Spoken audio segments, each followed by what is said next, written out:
Hey guys, if you're enjoying the content I provide here on Geekdom 101, don't forget to hit that like button and don't forget to subscribe and enable notifications so that you get every video right to your device, and thank you so much.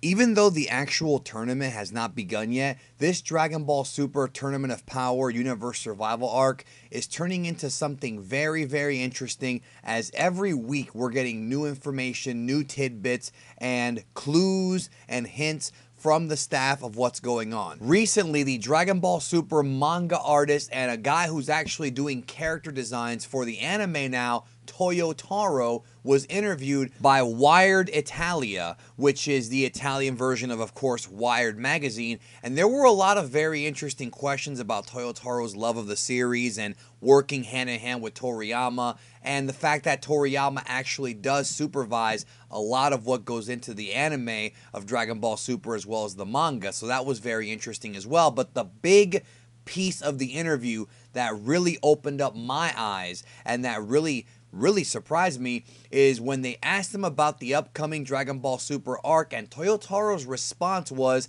"I can only say this. Do not think you already know the definitive teams for the upcoming Tournament of Power, even if they have been already revealed."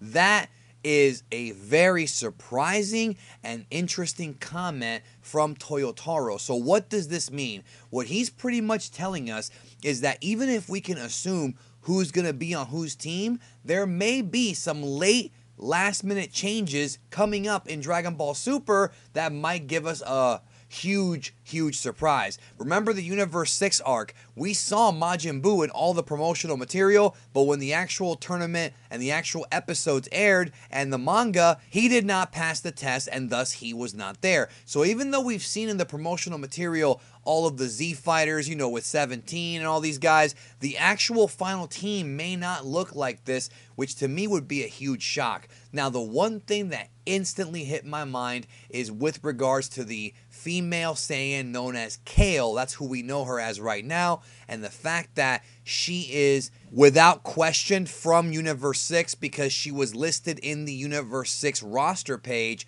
She's from Universe 6. She's a Saiyan. However, in the intro to Dragon Ball Super, we see her with the Pride Troopers. Now, at first I thought, well, it's just jumbled up. It doesn't really matter. Let's not put too much focus on it. But now, after Toyotaro has said this, I'm wondering if there's a possibility that the Pride Troopers, Topo, that these guys may have actually recruited her to join Universe 11. For all we know, Topo may have thrown her money. These guys might be doing some dirty tactics to kind of make Universe 6 fall into this false sense of complacency and confidence, and then have her betray them and join Universe 11, or possibly be paid off. Again, this is just me thinking. It's not confirmed this is going to happen, but it's something that I found very interesting based on Toyotaro's comments, that even though the teams may seem like we know them, there might be a change. Also, in upcoming Dragon Ball Super episode spoilers, a handful of the provisional titles